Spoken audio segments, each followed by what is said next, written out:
बघा problem सेटमधला question number 2 जो होता तो आपला मागच्या व्हिडिओमध्ये कंप्लीट झाला आहे. आता करूया क्वेश्चन नंबर 3 आहे. Question number 3 problem set 1 question number 3. काय क्वेश्चन आहे बघा. Coordinate of some pair of points are given below. कोऑर्डिनेट ऑफ पॉइंट are given below. Find the distance किंवा find the distance between. Find distance काढायचं आपल्याला. Find the distance. आता एक मिनिट इकडे बघा. Coordinate of points find the distance आणि डिस्टन्स फाइंड करा म्हटलंय. मग आता डिस्टन्स फाइंड करताना आपल्याला दोन पॉइंट मधला डिस्टन्स अगोदर काढावा लागेल. आता एक मिनिट इकडे बघा. पहिला जो क्वेश्चन आहे तो दिलाय 3,6 3 and 6. आता याला पॉइंट दिलेत का नाही दिले. Is the find distance between each pair. Pairs दिल्यात. मग डिस्टन्स इज इक्वल टू काय फॉर्म्युला आहे बरं. Greater coordinate minus smaller coordinate. Greater coordinate 6 minus 3 is equal to 3. म्हणजे देअरफॉर डिस्टन्स किंवा डी म्हणा. therefore d is equal to 3. पहिला 3 भेटला. त्यानंतर सेकंड नंबर जो आहे त्याची जी पेअर्स आहे बघा -9 -1 -9 distance is equal to greater coordinate. -1 greater आहे का -9 ग्रेटर आहे. -1 is greater. -1 -9 -1 negative into negative positive. 9 minus 1 d is equal to काय आलं. d is equal to 8. Distance जो आहे तो 8 आला. त्यानंतर 3 नंबरचं काय आहे बघा. 3 नंबरचं आहे -4 5 -4, distance greater coordinate 5 -4. d is equal to negative positive. d is equal to भेटला 9. त्यानंतर चौथ्या नंबरचा जो डिस्टन्स आहे x and -2. आता तुम्हाला व्हेरिएबल आलाय हे की नाही. व्हेरिएबल आल्यावर काय वाटेल की सर व्हेरिएबल हा ग्रेटर आहे का स्मॉलर म्हणता येणार नाही. पण एक लक्षात ठेवा हा काय आहे पॉझिटिव्ह आहे आणि हा निगेटिव्ह आहे. मग कोणता नंबर ग्रेटर असतो. पॉझिटिव्ह वाला ग्रेटर नंबर असतो. मग d is equal to x minus 2 म्हणजे डिस्टन्सच भेटला. काय भेटला डिस्टन्स x minus 2 हे डिस्टन्स भेटला 4 नंबरचा. आणि त्यानंतरचा आहे 5 नंबर. बघा आता 5 नंबरचं काय आहे.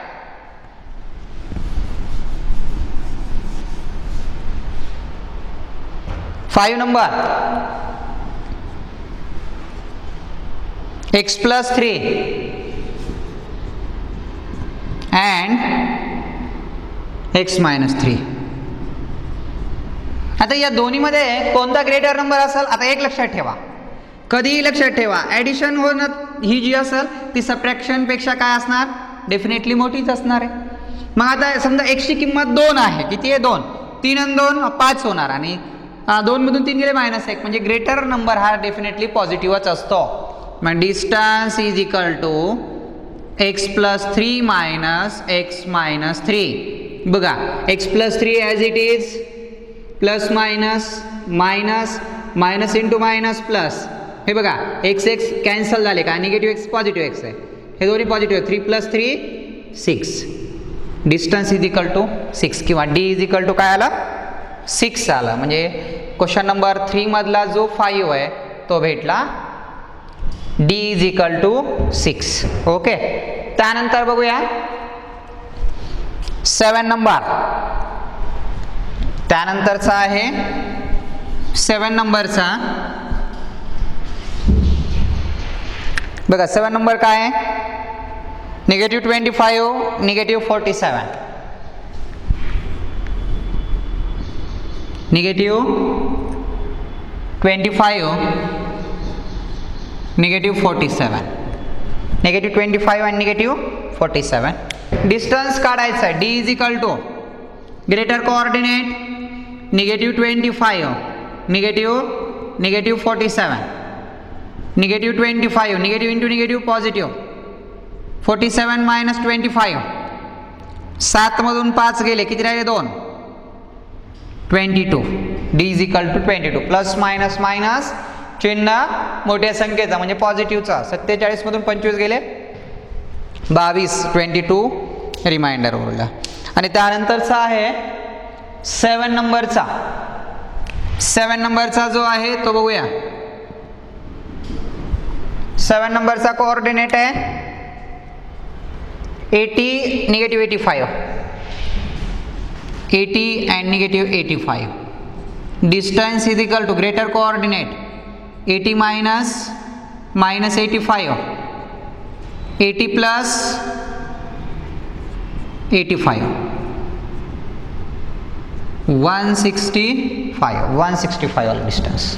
मायनस इंटू मायनस प्लस 8 8 8 8 16 म्हणजे 160 आणि 5 165, 165 हे भेटलं 7 नंबरचं डिस्टन्स. म्हणजे या स्वरूपामध्ये क्वेश्चन नंबर 3 होता. बघा क्वेश्चन नंबर 3 मध्ये तुम्हाला फक्त डिस्टन्स काढायचा आहे आणि डिस्टन्सचा फॉर्म्युला काय असतो, greater coordinate minus smaller coordinate. ठीक आहे, याच्यानंतरचा बघूया आता. नेक्स्ट झाला कंप्लीट.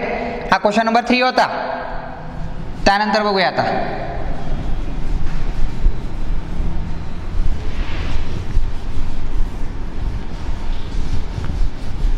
क्वेश्चन नंबर 3 डिस्टन्स काढण्याचा होता, फाइंड द डिस्टन्स. त्यानंतर आहे आता क्वेश्चन नंबर 4. बघा क्वेश्चन नंबर 4 काय म्हणते. क्वेश्चन नंबर 4 बघा, coordinate of point P on the number line is -7. Coordinate जो आहे, coordinate of point Q is -7. Q is -7. Find the coordinate of points on the number line which are at a distance of 8 unit from point P. Coordinate of point P on number line is -7. आता बघा या P चा coordinate दिलाय त्यांनी, किती दिलाय, -7. आणि आपल्याला असा प्रश्न विचारलाय, find the coordinate of point on the number line which are at distance of 8 unit. म्हणजे इकडून डायरेक्शन दिले का, नाही, हे 8 युनिट डिस्टन्स आणि इकडं पण किती, 8 युनिट डिस्टन्स. हे की नाही, डिस्टन्स दिले आणि जो अदर पॉइंट आहे किंवा काय फाइंड करा म्हटलं, find the coordinate of points. Okay, मग आपण त्याला असं म्हणू शकतो, let point Q and R are 8 unit distance from point P. म्हणजे आपण काय म्हटलंय की बा P पासून इकडे एक Q आहे आणि इकडे एक R आहे. किती डिस्टन्स वर, 8 युनिट डिस्टन्स वर. आणि P आणि Q आणि R चे कोऑर्डिनेट काढा म्हटलंय. ओके, पहिल्यांदा काय करूया, Q is less than of the point P.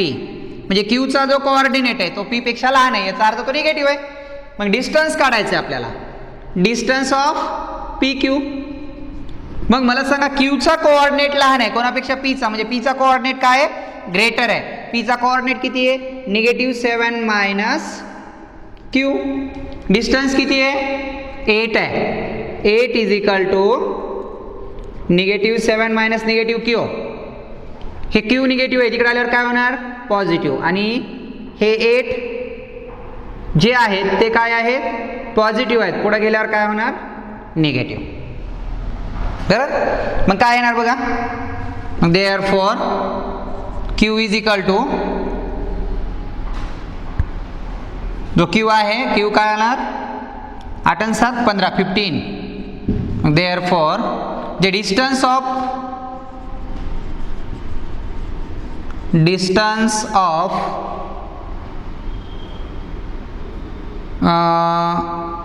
किंवा कोऑर्डिनेट ऑफ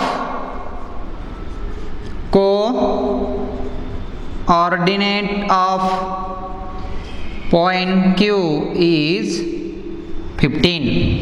Sorry, -15. -15.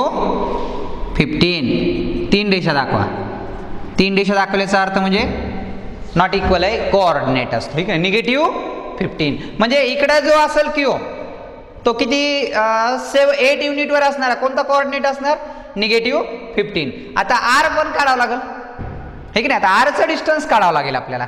काय केलं इकडे लक्षात ठेवा, एक क्यू आपण मनानं कन्सिडर केला. क्यू इकडे आहे का नाही, आर इकडे आहे. पण या क्यू आणि पी मध्ये किती डिस्टन्स आहे? 8 आहे. सोप्यात सोपा, 8 आणि 7 15, डायरेक्ट 15. आणि इकडे पुन्हा नंतर, परंतु हा क्यू हा पी पेक्षा लहान आहे, हे की नाही. आणि आर हा मात्र आता क्यू पेक्षा काय असणार आहे? मोठा असणार आहे. का तर राईट साईडला कोणते नंबर असतात? पॉझिटिव्ह. म्हणजे इकडे पॉझिटिव्ह असणार म्हणजे मोठा असणार, आणि लेफ्ट साईड असल्यावर निगेटिव्ह असतात म्हणजे लहान असणार आहेत. मग आता आपण काय कन्सिडर करू, याच्यानंतरचा जो आहे तो बघूया. आता आपल्याला या ठिकाणी क्यू जसं दाखवलं होतं तसं आपण आता म्हणू शकतो R is more than P. Distance of P R greater coordinate R -7. Distance किती रे? पी आरचं डिस्टन्स किती म्हटलंय? 8 डिस्टन्स आहे. 8 is equal to R, negative into negative positive. 7 positive आहे, तिकडे आल्यावर negative R. Therefore R is equal to काय आलं? 1 आलं.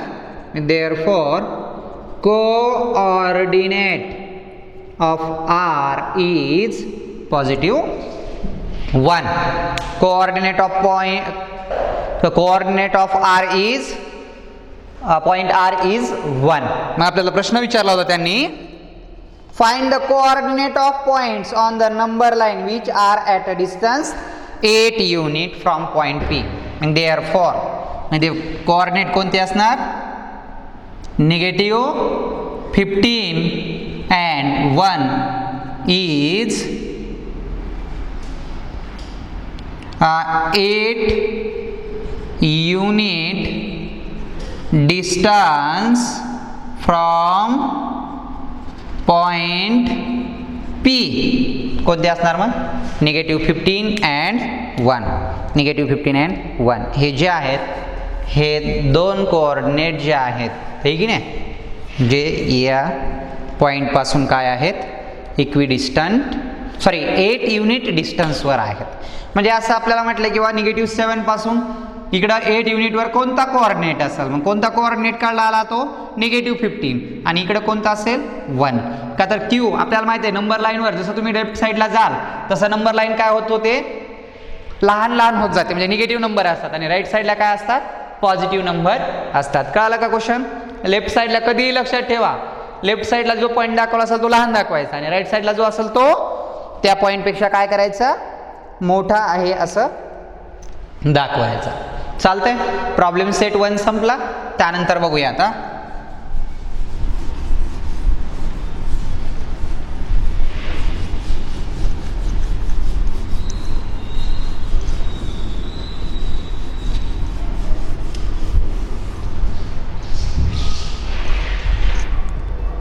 Question number 5. काय question number 5? Answer the following question. Answer the following question. Answer the following questions. विचारलेल्या प्रश्नांची उत्तर लिहायची तुम्हाला क्वेश्चन नंबर 5 मध्ये. पहिला जो क्वेश्चन दिलाय बघा, काय दिले आपल्याला? डिस्टन्स वरून दिलाय, आहे की नाही, बिटवीननेस दाखवलाय. क्वेश्चन नंबर फर्स्ट जो आहे तो 5 मधला बघा, काय म्हणताय? If A dash B dash C ABC and distance of AC and distance of AC is equal to 17 distance of BC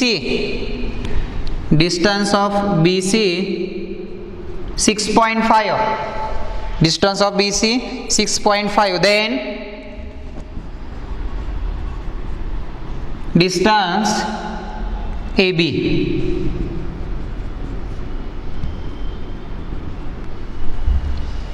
distance of AB is equal to find करायचं. आता हे दाखवलं याचा अर्थ काय, B is the between of A and C, B is between of A and C, B is between of A and C. मग या ठिकाणी काय तयार होतं, distance of AB is equal distance of AB, distance of AB plus distance of BC, distance of AB is equal, sorry, distance of AC is equal to, sorry, distance of AC is equal to distance of AB plus distance of BC, दोघांची सम म्हणताय. AC किती find करायचं का दिलंय, AC दिलाय 17, AB किती रे find करायचं आहे, distance AB as it is, distance of BC 6.5, distance of AB असंच राहिलं, पॉझिटिव्ह आहेत, इकडे आल्यावर निगेटिव्ह, डिस्टन्स ऑफ AB आहे. Okay, therefore distance of AB is equal to 17 minus 6.5, 17.00 minus 6.5, 0 as it is, 10 minus minus 5, carry 1, 7 minus 7, 0, 1, 10.5, 10.5, distance of AB is equal to 10.5 आणि आपल्याला find करायला सांगितलं होतं डिस्टन्स ऑफ AB. एक लक्षात ठेवा जा, हे असं जर डॉट डॉट दाखवलं म्हणजे A dash B dash C, याचा अर्थ या दोघांच्या मध्ये B आहे, म्हणजे डायग्राम काढून बघितलं बघा, A B C, मग sum of two distance AB plus BC is equal to AC, याचा अर्थ बिटवीननेस ऑलरेडीच आहे. त्यांनी असं दाखवलं असेल तर बिटवीननेस ऑलरेडी असतोच, म्हणजे आपला बिटवीननेस आहे की नाही हे सांगायची गरज नाही, ऑलरेडी बिटवीननेस असतोच. चालतंय. त्यानंतर बघूया नेक्स्ट, बघा त्यानंतरचा नेक्स्ट क्वेश्चन आहे क्वेश्चन नंबर 2. त्यामध्येच आहे क्वेश्चन नंबर 2 आहे तो बघूया. फर्स्ट 5 मधला सेकंड नंबर,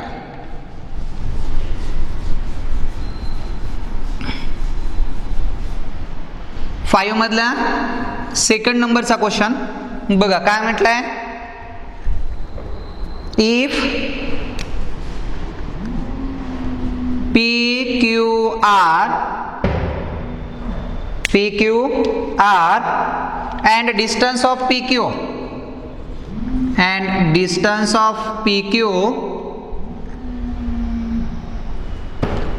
are betweenness, मग आपण इथं नाव देऊ PQ and R, already betweenness आहे म्हणताय. डिस्टन्स ऑफ PQ किती दिलंय, PQ चा distance 3.4,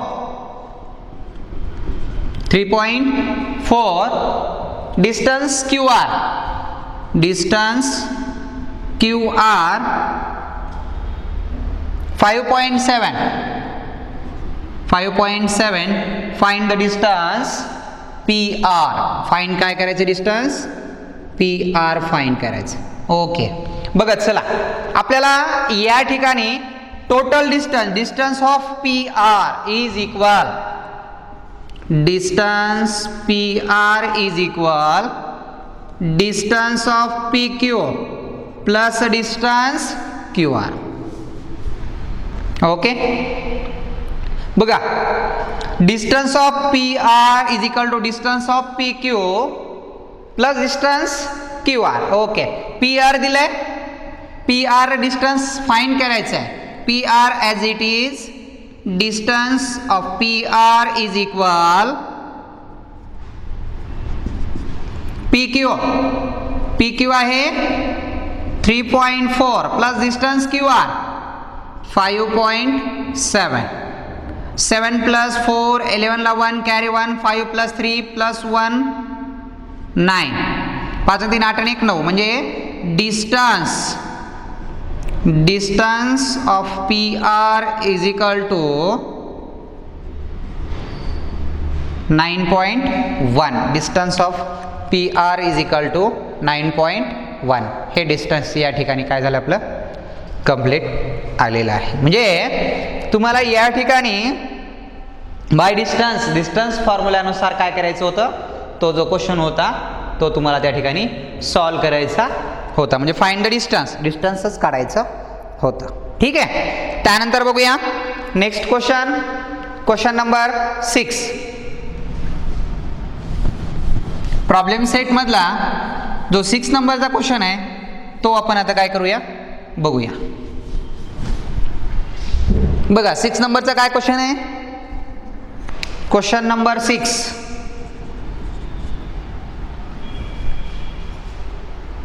Coordinate of point A on number line is 1. What are the coordinate of point on the number line which are at the distance of 7 unit from A? म्हणजे question number 4 जो होता त्या स्वरूपातच हा question आहे. Same त्याच types मधला question आहे. एक ए कोऑर्डिनेट दिलाय, ए पॉइंट दिलाय आणि त्याचा कोऑर्डिनेट तुम्हाला सांगितलाय की ए पॉइंटचा कोऑर्डिनेट जो आहे इज 1 आहे आणि याचा कोऑर्डिनेट किती आहे 1. मग इकडे लेफ्टला आणि जे राईटला कोऑर्डिनेट बघायचे त्या दोघांची व्हॅल्यू आपल्याला काढायची आहे. 7 युनिटवर आहे म्हणताय. Okay.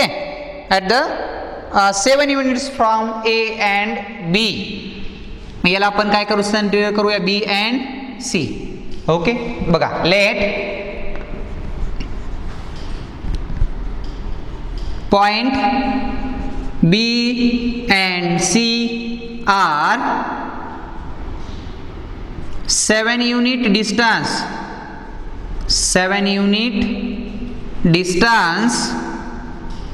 from point A point पासून ते किती युनिट वर आहेत 7 युनिट वर आहेत. 7 युनिट हे की नाही 7 युनिट अंतरावर आहेत. कोणते बी अँड सी हे दोन जे आहेत ते. मग आता आपल्याला बी जो आहे तो आपण लेफ्ट साईडला कन्सिडर केला. मग आपल्याला इथं म्हणता येतं बी इज लेस दॅन ए. जो बीचा कोऑर्डिनेट आहे तो डेफिनेट कोणापेक्षा लहान आहे ए पेक्षा लहान आहे. मग distance of A B is equal greater coordinate एचा कोऑर्डिनेट 1 आहे. 1 minus coordinate of B. Distance किती म्हणताय 7. 1 याचं कोऑर्डिनेट आपण एक्स कन्सिडर करू. बरं ठीक आहे. हा 1 इकडे आला किंवा निगेटिव्ह आहे. 1 मायनस 7 इज इक्वल टू काय आला negative 6. Therefore coordinate of point B is negative 6. त्यानंतर C coordinate is more than A. सीचा कोऑर्डिनेट हा ए पेक्षा मोठा आहे. म्हणजे distance of A C is equal to A C. A वाला जो कोऑर्डिनेट आहे तो मोठा आहे. समजा तो वाय कन्सिडर केला आणि सीचा कोऑर्डिनेट वाय कन्सिडर केला. एचा कोऑर्डिनेट 1 आहे. मला सांगा डिस्टन्स ऑफ ए सी किती बरं 7 युनिट डिस्टन्स आहे. मग हे 7 is equal to y minus 1. 7 plus 1 is equal to y is equal to 8. मग त्याला तुम्ही असं म्हणू शकताय coordinate of point C is 8. म्हणजे सीचा कोऑर्डिनेट किती आहे 8 आणि एकाचा कोऑर्डिनेट किती आला एकाचा कोऑर्डिनेट आला निगेटिव्ह 6 आणि एकाचा आला पॉझिटिव्ह 8. मग आता याला काय म्हणता येईल तुम्हाला आपल्याला विचारलंय what are the coordinate of point on the number line. मग आपल्याला असं म्हणता येईल negative 6 and 8 coordinate is 7 unit from point A पासून जे 7 युनिट अंतरावर असणारे जे कोऑर्डिनेट आहेत ते कोणकोणते आले coordinate -6 and 8 is 7 unit from point A पासून ते दोन्ही काय आहेत 7 युनिट वर आहेत, ठीक आहे नाही, म्हणजे 7 युनिट डिस्टन्स जे आहे तेवढ्या अंतरावर आहेत, ठीक आहे. हा झाला क्वेश्चन नंबर 6. त्यानंतरचा बघूया क्वेश्चन नंबर 7, जो आपला या ठिकाणी जो 7 नंबरचा क्वेश्चन आहे तो बघूया.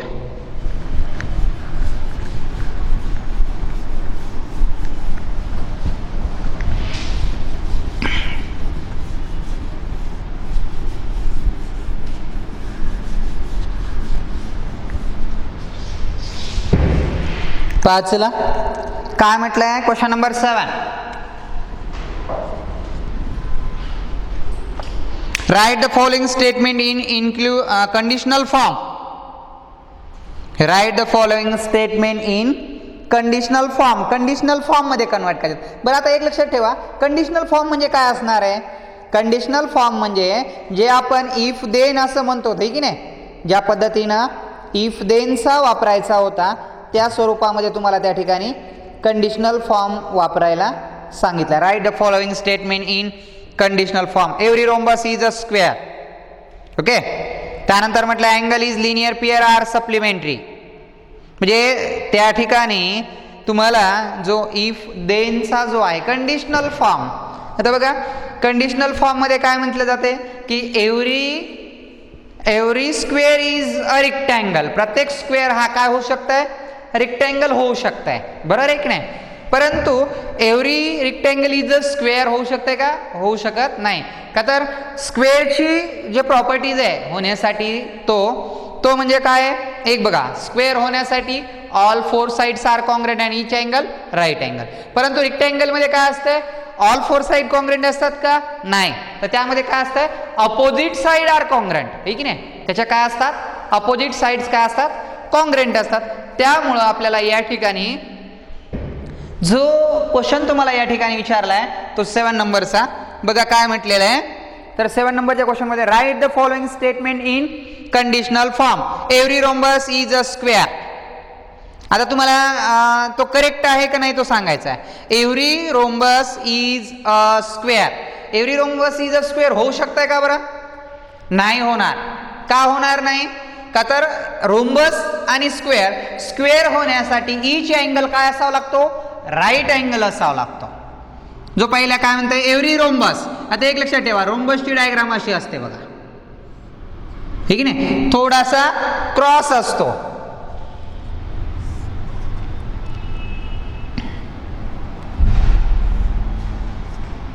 हा क्रॉस असतो आणि स्क्वेअर जो आहे तो स्ट्रेट असा असतो. म्हणजे ईच अँगल 90 डिग्री स्क्वेअर. याच्या बी 4 साइड्स कॉन्ग्रुएंट असतात, याच्या बी 4 साइड्स कॉन्ग्रुएंट असतात, पण दोन्हीत फरक एवढाच आहे, याचा ईच अँगल राईट अँगल, याचा ईच अँगल राईट अँगल असत नाही. म्हणून ते म्हणते की every rhombus is a square. हे रॉंग आहे. Every square is a rhombus. प्रत्येक स्क्वेअर हा रोम्बस होऊ शकतो. म्हणजे right the conditional statement right the following statement in conditional form. Conditional form मध्ये जर लिहायचं म्हटलं तर या ठिकाणी आपल्याला असं म्हणावं लागेल every square is a rhombus. Okay. त्यानंतर सेकंड नंबर काय म्हणते. आता याचे क्वेश्चन बघा, हे जे आहेत स्टेटमेंट याचे मी उत्तर देणार नाही, तुम्हाला लिहायची गरज नाही, डायरेक्ट फक्त ओरल मध्ये आहेत. Angle in linear pairs are supplementary. Angle in linear pairs are supplementary. Linear pairs रेषीय जोडीतील कोण हे सप्लिमेंटरी असतात का, ओके सप्लिमेंटरी असतात. हा 70 असेल तर हा 110 लिनियर पेयर्स अँगल. मग सेकंड नंबरचं काय करावं लागणार तुम्हाला ट्रू म्हणावं लागेल. ओके. पहिलं जे आहे ते फॉल्स आहे, सेकंड नंबरचं ट्रू आहे. त्यानंतर काय म्हटलंय a triangle is figure form by 3 segments. A triangle is figure form by 3 segment. Correct आहे. 3 सेगमेंट असतात. 3 सेगमेंट जर जॉईन केल्या, समजा ही अशी एक सेगमेंट आहे, पुन्हा दुसरी एक सेगमेंट अशी काढली आणि तिसरी सेगमेंट अशी जॉईन केली, झाला ट्रायंगल तयार. म्हणजे तिसरं पण काय आहे ट्रू आहे. 3 नंबरचं पण काय आहे ट्रू आहे कंडिशनल फॉर्म. त्यानंतर चौथा a number having only 2 divisor is called a prime number. A number having only 2 divisor is called a prime number. ज्याचे 2 डिवायझर असतात त्याला प्राईम नंबर म्हटलं जातंय का? डिवायझर 2 म्हणजे काय? दोघांनी भाग जातो का प्राईम नंबरला? नाही, त्याला फक्त एकानंच भाग जातो आणि तो म्हणजे त्याच नंबरनं, म्हणजे ते पण काय आहे? फॉल्स आहे. प्राईम नंबर 2 ला 2 डिवायझर असतात का?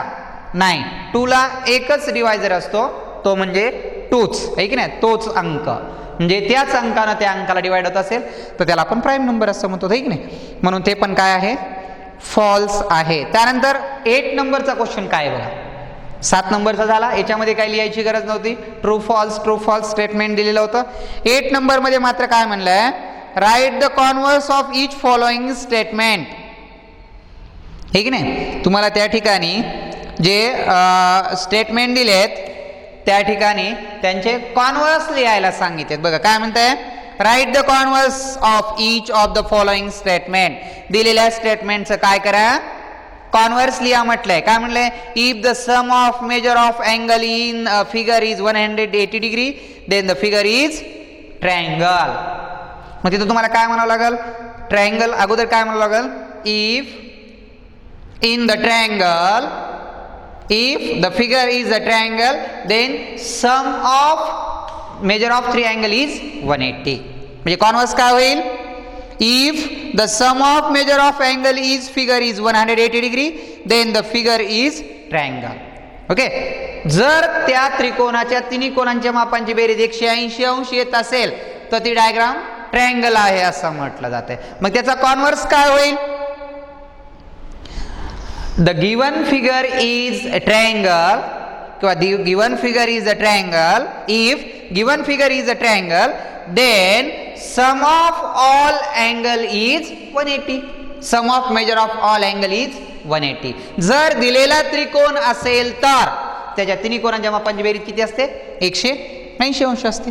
असं आहे, ठीक आहे. त्यानंतर सेकंड नंबर मध्ये काय म्हणते बघा. If the sum of measure of two angle is 90 degree then the are complement of each other.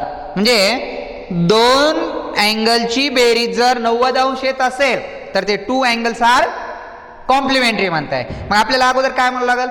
If two angles are complement then the sum is 90 degree. इफ two angles is a complement angle then the sum is 90 degree. म्हणजे to angle जर complement असतील तर त्यांची बेरीज किती असते? 90 असते, 90 डिग्री असते, असा अर्थ होईल त्याचा, ठीक आहे. त्यानंतर 3 नंबरचं काय म्हटलंय बघा.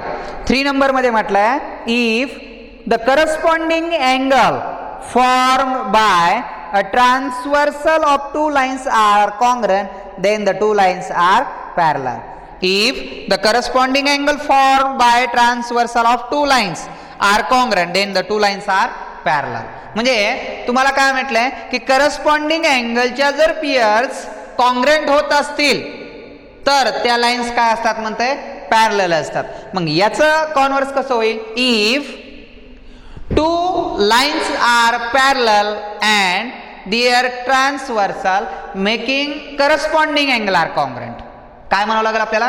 Two parallel lines and one transversal the making corresponding angle are congruent किंवा the form of angle corresponding is congruent किंवा corresponding angle चा जो फॉर्म असतो तो काय असू शकते? congruent असतो, ठीक आहे. हा तिसऱ्याचा होता. त्यानंतर चौथा काय म्हणते बघा. If the sum of the digits of number is divisible by 3 then the number is divisible by 3.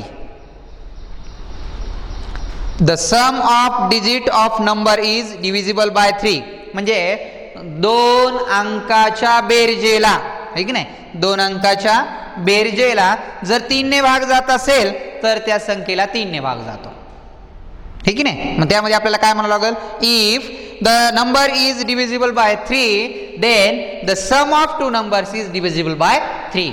जर त्या अंकाला 3 ने भाग जात असेल तर त्या अंकाच्या बेरजेला पण काय होणार? 3 ने भाग जाणार. हा जो होता या स्वरूपामध्ये क्वेश्चन नंबर 8 होता, ठीक नाही. म्हणजे त्याच्यामध्ये इफ देन चा वापर करायचा होता. त्यानंतरचा जो क्वेश्चन नंबर 9 आहे, बरोबर आहे, जो क्वेश्चन नंबर 9 आहे त्यामध्ये म्हटलंय write the antecedent given part and congruent part by proof in the following statement. म्हणजे तुम्हाला दोन डायग्राम काढायच्यात आणि त्या स्वरूपामध्ये त्याला काय करायचं आपल्याला फिगरला सिम्बॉल वगैरे दाखवायचे. चालतंय.